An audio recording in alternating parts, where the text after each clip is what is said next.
नमस्ते, स्वागत है आप सभी लोगों का। तो साथियों, मुझे पता है आप सभी लोगों को यह जानने की उत्सुकता होगी कि आज हम किस विषय पर बातचीत करने वाले हैं। तो आज सुबह यूं ही मैं ब्रह्म ज्ञान वाणी धर्म ग्रंथ का अध्ययन कर रही थी। उस वक्त मुझे बहुत ही प्रेरणादायक दोहे मिले, तो मुझे लगा कि इन दोहों को मुझे आपके साथ अवश्य ही साझा करना चाहिए। इसी वजह से आज मैं उन दोहों को अपने साथ लेकर आई हूँ। अब इनमें नया यह है कि ये एक जीव मत्स्य मछली के ऊपर आधारित है। मछली का उदाहरण देते हुए परमात्मा ने हमें बहुत ही प्रेरणादायक बातों को समझाने का प्रयास किया है। बस बात इतनी सी है कि क्या हम उसी भाव से इन्हें समझ पाते हैं या नहीं। तो हम अक्सर कहा करते हैं ना कि अरे हमारा जीवन तो माया में ही जा रहा है, मैं माया का त्याग कैसे करूं, माया से मैं यह नहीं कर पा रहा, वह नहीं कर पा रहा और न जाने क्या क्या बातें। उन सभी चीजों को आज ये दोहे हमारे लिए आसान और स्पष्ट बनाने वाले हैं। तो चलिए शुरुआत करते हैं हमारे सबसे पहले दोहे के साथ, जिसमें कि लिखा है कि मछली जीवन जल गयो, बदबू गई न तन, माया के बस जग भया, ज्ञान न आया मन। जब आप जल से आकर स्नान करते हैं तो आपके शरीर की किसी भी प्रकार की दुर्गंध मिट जाती है, पर मछली का तो पूरा का पूरा जीवन ही जल में निकल जाता है, फिर भी उसके शरीर से आने वाली दुर्गंध उस जल से नहीं मिट पाती। ठीक उसी प्रकार हमारा यह मानव जीवन भी माया के वश होकर, माया में रहकर हमारे मन में ज्ञान नहीं आ पाता, यह व्यर्थ चला जाता है। माया के बस जग भया, ज्ञान न आया मन।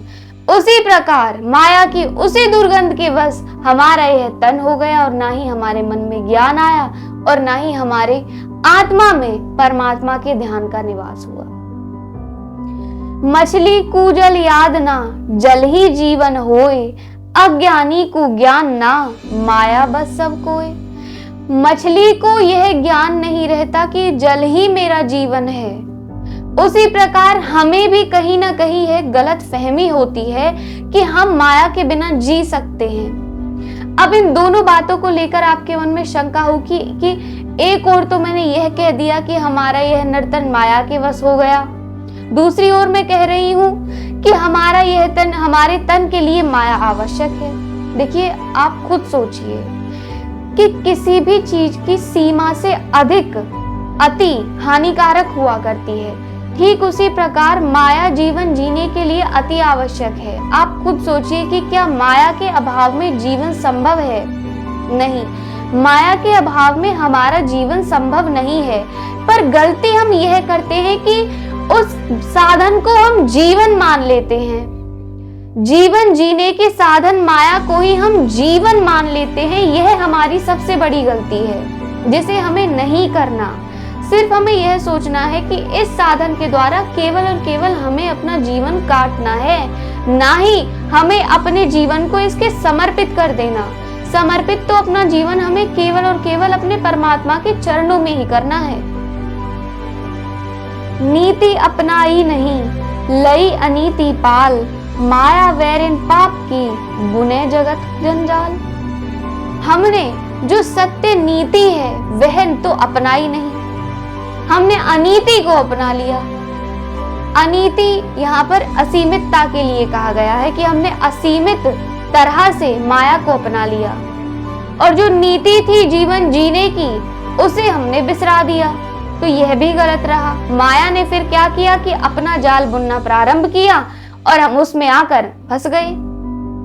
इस बात को आप इस तरह समझिए कि एक मकड़ी ने अपना जाल बुन रखा है और कोई भी मक्खी आकर उस जाल पर बैठ गई तो उसके लिए उस जाल से उठ पाना बड़ा मुश्किल हो जाया करता है, क्योंकि जैसे ही वह उड़ने का प्रयास करती है तो उस जाले का एक चिपचिपा पदार्थ उसके पंखों में लिपट जाया करता है। उसमें लिपटने के बाद वह तड़प तड़प कर वहीं अपना दम तोड़ देती है। ठीक उसी तरह हमारे तन की गति हो रही है कि जो तन हमें परमात्मा के नाम को सुमरने के लिए मिला था, वह तन माया मकड़ी के इस जाल में फंसकर यूं ही बिलक बिलक कर, तड़प तड़प कर मर जाएगा। माया पिछले जन्म को याद रहन दे नाए, कहा कर्म करके गए, कहा करन जग आए।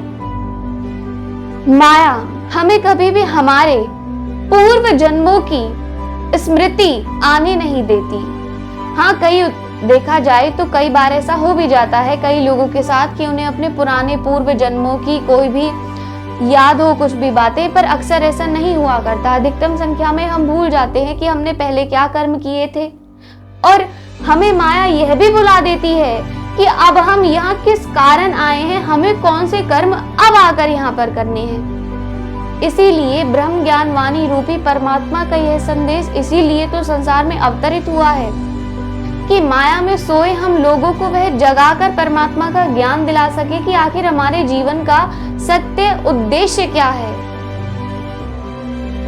जल में प्यासी मीन है, मन प्यासे इंसान, कर्मन बस कछु याद ना, दोनों एक समान। जल में प्यासी मीन है, एक मछली जल में रहकर भी प्यासी रह जाती है। वह अपनी प्यास बुझाने के लिए एक ऐसा पदार्थ ढूंढा करती है जिसमें कि वह अपना जीवन यापन कर रही है। और ठीक उसी तरह हमारा यह मन संसार में रहकर भी प्यासा रह जाता है। उसे पता है कि संसार के कण कण में परमात्मा निवास करते हैं, पर फिर भी वह अपनी इस प्यास को परमात्मा की प्राप्ति के द्वारा बुझाने में असफल रहता है।